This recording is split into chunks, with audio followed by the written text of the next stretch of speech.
All right, so Saturn and Neptune in Aries.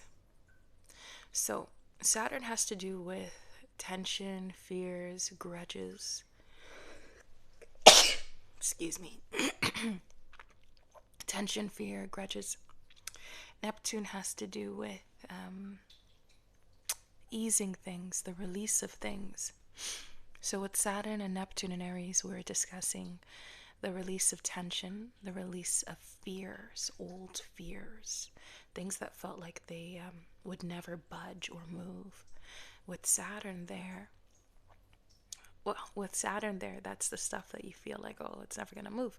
But with Neptune there, it's like this gentle release that's happening. And with Saturn and Aries, I feel it's a gentle release of things that are happening in the psychology of the person, things that feed into why I do what I do, into my behaviors. So there's this beautiful shifting that's happening. A shifting, by the way, I'm looking at notes, a shifting of the things that were tough for me, that still are tough for me, things that were strong and unmoving. These things are giving way, they're unfolding. Saturn and Neptune and Aries, taking time and recognizing that things take time and yielding to that. So, in another video, I talked about how my Google Maps wasn't working, but it was just a strange situation. Initially, I got into a huff about it because I was afraid. Saturn and Aries, fear turning into anger, irritation, etc. But when I recognized that I just had to be patient, it came back. So when I yield, I see things differently. The obstacle starts to melt, starts to move, and helps me let go of pressure. Letting go of pressure, Saturn and Neptune and Aries. So I've started doing lymphatic exercises that I found on Instagram. And I feel like that's like perfect for Saturn Neptune because I guess the lymphatic system, it deals with like the fascia that's all around the structures of the body or the structure of the body. And so with lymphatic drainage, at least for me, I thought these exercises were very simple. I didn't know very much about it, to be honest. I wasn't expecting like a big impact on my energy. But oh my goodness, did I feel so fatigued. I still feel tired. And I only started doing this at the beginning of the week. And I haven't done it for the past 3 days because of, schedule and stuff. But to me, that's such a Neptune experience. Because I wasn't expecting it, because now I feel tired after doing these exercises. But then also because it's like things are starting to flow. These old passageways that have been stuck and stagnant in the body, they're starting to flow. And I have Saturn and Neptune in the first house and the second house. So this definitely makes sense for the first house. But in terms of the second house, it's helping me be gentle with myself and care for myself.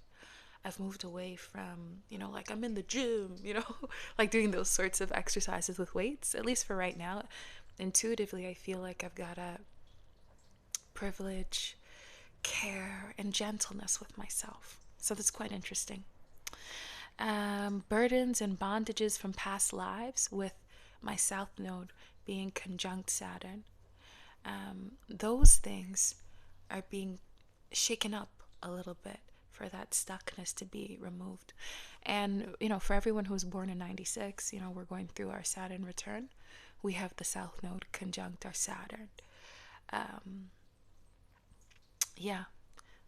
So I just love it. I feel like there's this wonderful energy that I'm experiencing in my life that is really moving things that I never thought would leave me, to be honest, which is like its own sort of special magic, right? It's Neptune, its own sort of miracle. But I wonder about the downsides as well of like this Saturn Neptune conjunction in Aries. A downside could be that this energy could make someone a little too careless, because Neptune puts a filter on things. Things seem fantastical or magical, or if they don't seem like that, they just seem, it feels like everything's fine. Everything's fine.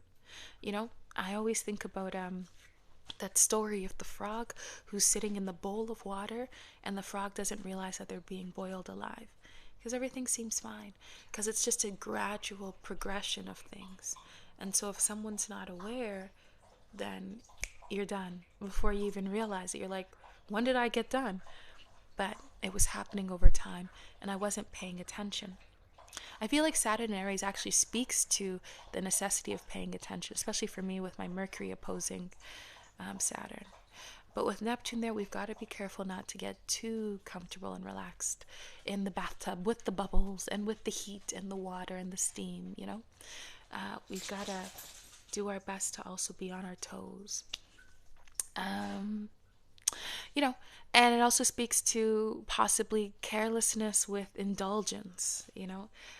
Like I was just speaking about being in the bubbles, a bubble bath. Like when we think about an indulgence, that's like, ooh.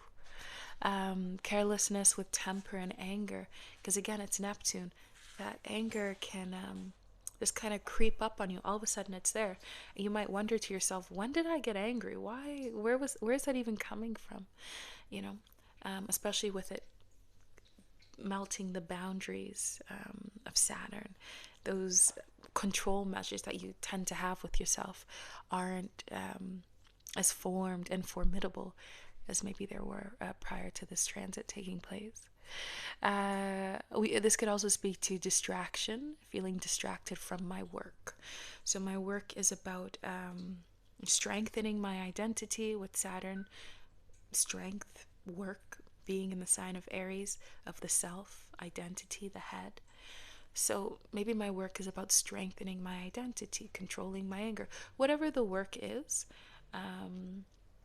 Becoming more athletic because I'm trying to take care of my health. There could be all these distractions that start to pull me from that work. And with Neptune, it's illusions. Maybe I think my work is I've got to make bare G's, like a lot of money. But maybe my actual work has to do with taking care of revising some internal structures inside of myself or boundaries in my life so that I can earn a good income to help myself with, especially with me having Saturn in the second house as well. So these are some ways that we can think about this conjunction. Another one, acting on impulse regarding fantasy. That can overturn work that has already been done. So with a Saturn return isn't only there to punish. No, I shouldn't say that. It's there to help us learn lessons, but people are at different places. You know, if I'm someone who has Saturn in the 10th house, Saturn Aries in the 10th house, and I've been doing a lot of work into whatever it is that I do as my as part of my purpose, my career, how the public sees me, with Neptune being there and Neptune's eroding qualities, I have to be careful that an illusion doesn't hijack my clear aim, my clear purpose. And then all that work that I spent the last 10 years accomplishing, it just fades away and is gone without my even recognizing it. Yeah, so that's another thing with this transit. A story that I think of in regards to Saturn and Neptune and Aries is that, have you ever seen Airbend? Oh, there's the television show, Avatar. Yeah. So like the first series was with Aang, but the second series is with another avatar called Katara. And Katara is this very strong, she probably has a lot of Aries planets anyways. She's very energetic. She's like, like she can take care of herself. She has a lot of confidence and enthusiasm, and she thinks she can get the job done in the first go. Saturn in Aries is very much about second chances, because Saturn in Aries is about jumping into things before you're ready. And I shouldn't say it's about that, but it's a habit that can come with Saturn in Aries, because Saturn is about mastery, authority. I'm Aries, I'm young, I'm green, I'm sprightly, and I've got hope that I can get it done. But in the material world, if I want to be able to be successful with whatever I'm seeking to accomplish, I've got to make sure that I've got experiences to back me up, so that when things don't go as I've planned, I've developed myself enough that I can be flexible and figure out a way forward in order to ensure not victory. That's another thing with Aries. It's all about winning, right?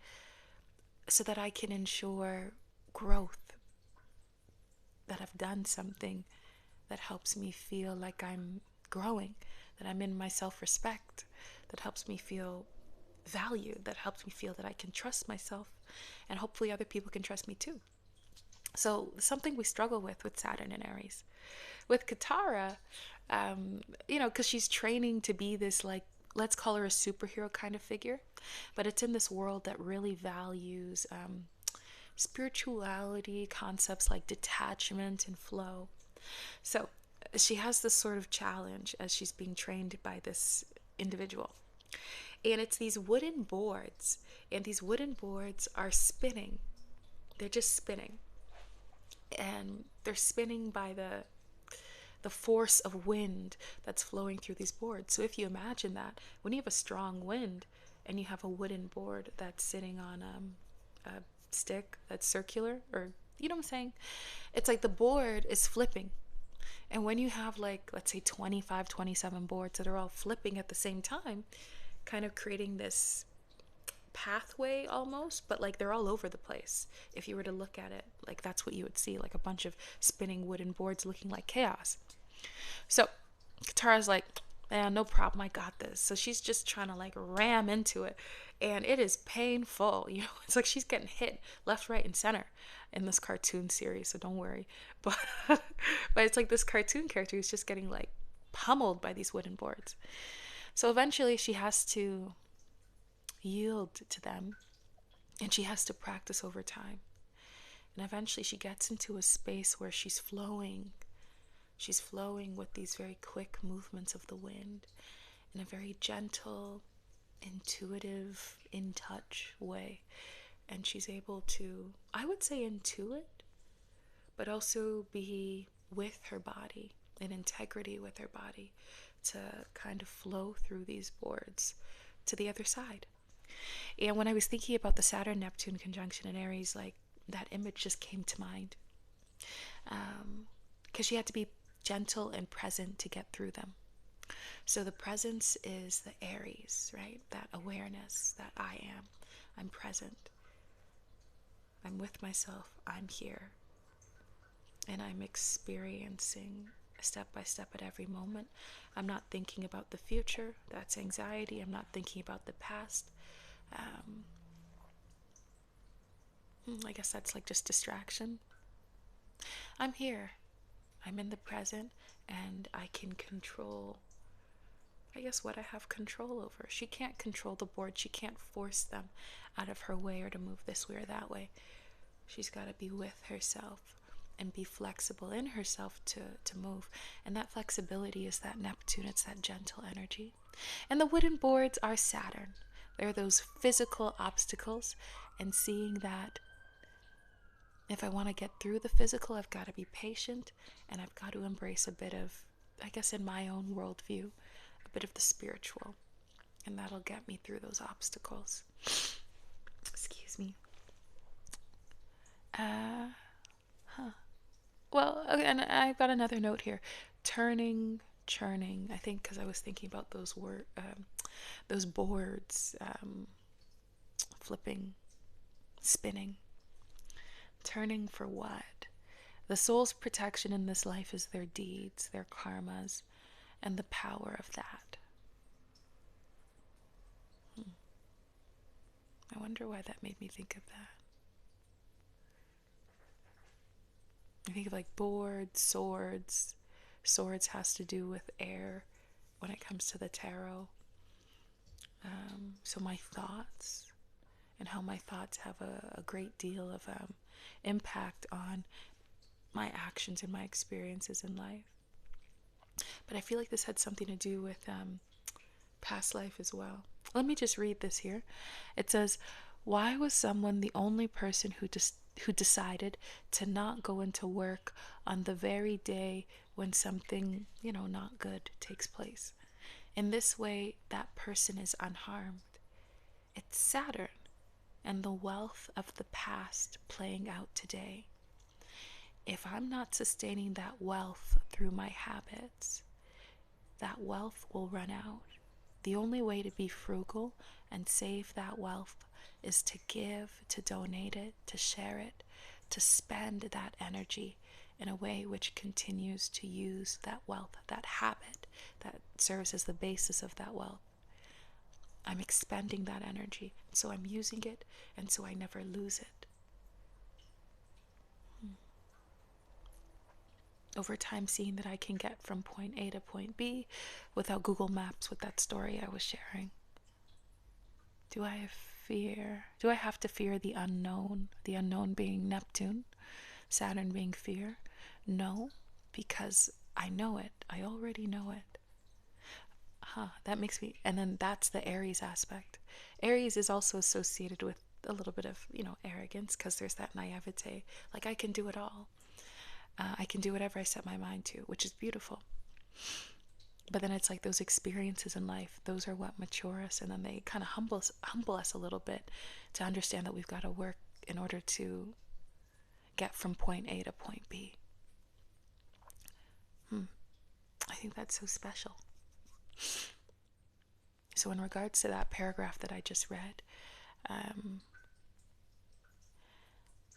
I think it speaks to the construction of our lives, and I believe in reincarnation and past lives. But even if for someone who doesn't, even just looking at this life itself,